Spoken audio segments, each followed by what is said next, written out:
Bakana na bakaki ngarak na sanaga madong. Nak eke ganaga tutoje inu naga unjumiano. Yara na murtaka bakaki kabana lubundi kali atuka taiwa bakando. Anna jafi Sudan na wasulu fi Busia.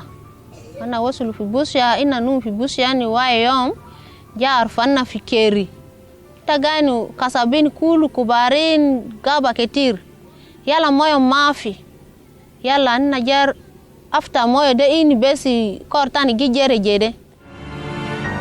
Following the outbreak of a civil war in South Sudan, her neighbors Uganda, Kenya, Ethiopia, DRC, and the Central African Republic are straining to accommodate the refugees. The influx put pressure on their economies, natural resources, legal infrastructure, security forces, food and water. In August 2016, Bidi settlement in Yumbe district, Uganda was opened to these refugees fleeing the conflict.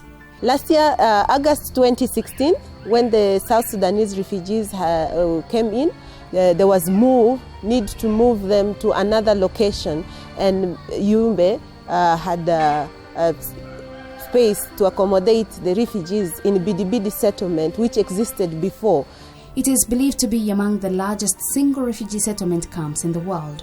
Its rapid growth is a reflection of the ongoing crisis in South Sudan.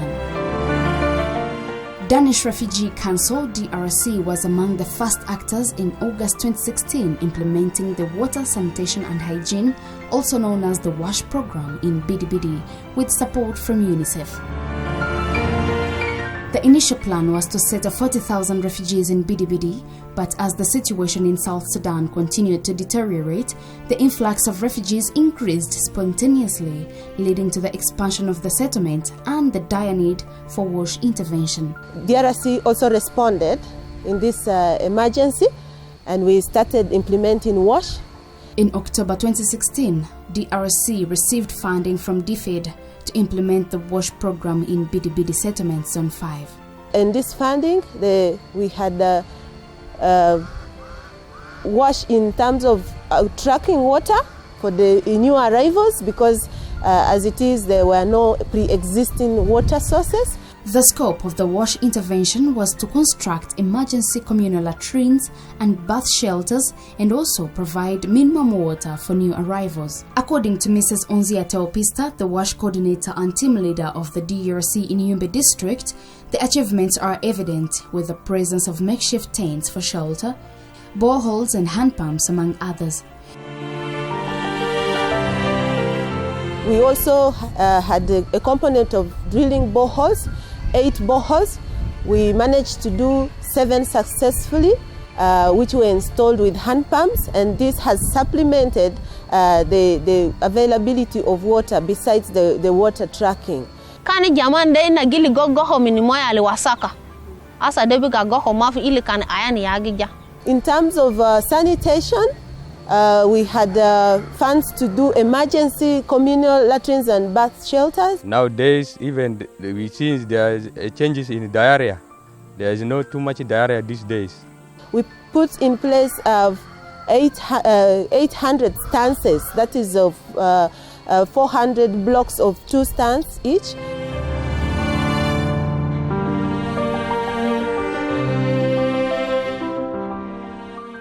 She, however, notes that this doesn't go without gaps and challenges. There is a big gap for water.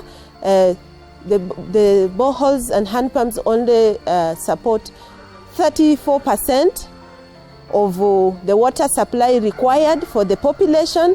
The 66% of the water is still being tracked.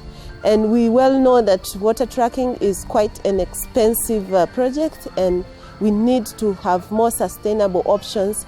The water we get at the facility, it is not enough, because it may be collected for a day. One truck may come, or it will reach for us later in the evening. We cannot find enough water.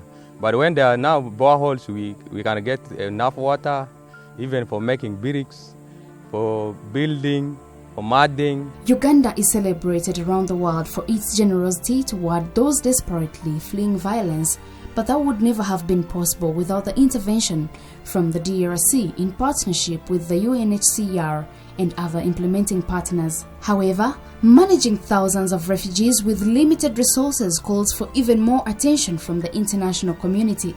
Just like Uganda cannot hold it together alone, neither can the DRC. The lack of international attention to the suffering of the South Sudanese people is failing some of the most vulnerable people in the world when they most desperately need the help. Significant challenges are being faced in providing the refugees with adequate food rations, health and educational services, and sufficient clean water. We do also realize that what is there is not enough to have enough water in the house. Because if you do not have enough water in the house, then it becomes difficult for you to maintain the good practices of cleaning. In the face of severe underfunding and the fastest growing refugee emergency in the world, Uganda's ability to realize a model that allows refugees to thrive now risks being jeopardized, and the future of the new comprehensive refugee response framework is thrown into question.